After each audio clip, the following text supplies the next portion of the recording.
What is industrial hygiene?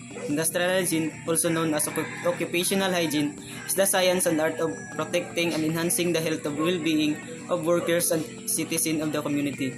The field of industrial hygiene tackles a wide range of job-related hazards, including environmental, chemical, physical, and economic hazards.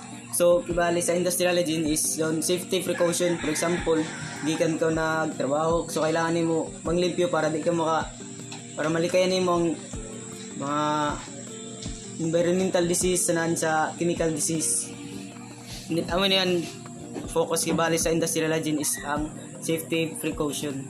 Sunod is industrial hygiene. Environmental hazards.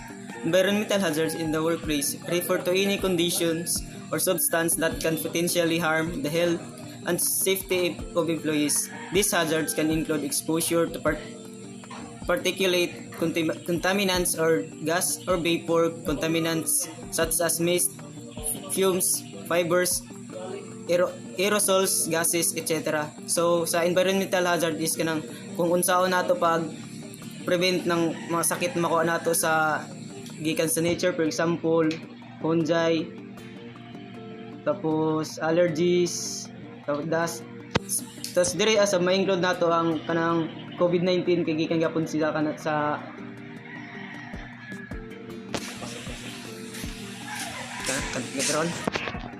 the 5 principles of industrial hygiene. Occupational hygienists apply the basic principle of industrial hygiene to prevent injury and illness. These are anticipation, recognition, evaluation, control, and also confirm. Who is responsible for maintaining industrial hygiene in the workplace? Industrial hygiene is shared responsibility. Employers are responsible for preventing a safe and healthy work environment, conduct risk assessments, implementing control measures, and training employees. Employees also have a responsibility to follow safety protocols, report hazard, and participate in training progress. Hygiene.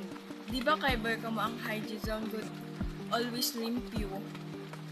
Tapos, limpyoers gazod. Example, the restaurant. Like restaurant dapat always siya hinlo kay dakan ang mamalitay ganahan kay nag-follow man sila sa tawag na protocols. Physical hazard in the workplace can include in the following: heat. This can occur from the working the hot temperature and being put to the height level and humidity or thermal radiation. Ito ay mataas yung temperature sa sobrang mainit. Then, it is called to heat the exhaustion or heat stroke, which can be life-threatening if you not addressed. Ito ay kung maaari ng banta ng buhay ng isang tao, ay ito ay magkaroon ng sakit sa puso o paglalo na kung sobrang mainit, huwag kang masyado magdilaw sa init kasi ito ay maka-stroke, matake sa puso. Noise. High level of noise can become hazardous over the extended period to the time, leading or the hearing loss that increase threat level and discrete productivity. Ito ingay ng mataas ng antas ay mapanganib, mabawang panahon. Ito ay antas na stress ay ito produktibidad. Ito ibig sabihin, ito ay panahon nga lalo na makaano sa ating kalusugan, maepektuhan. Next, tradition haggard is typically present in the clear depend absorption of oil and gas industrial.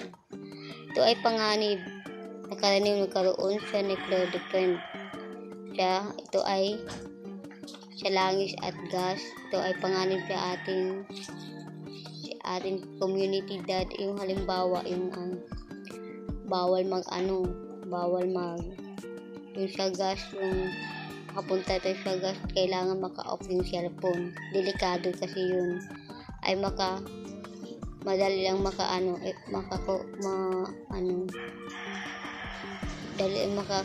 sa cellphone.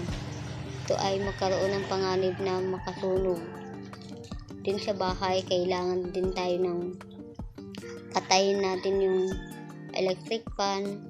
Pag umalis tayo, kailangan din i-check natin yung mga makasaksak sa atin kung meron ba naiwan bago tayo umalis para hindi tayo masunugan ng bahay.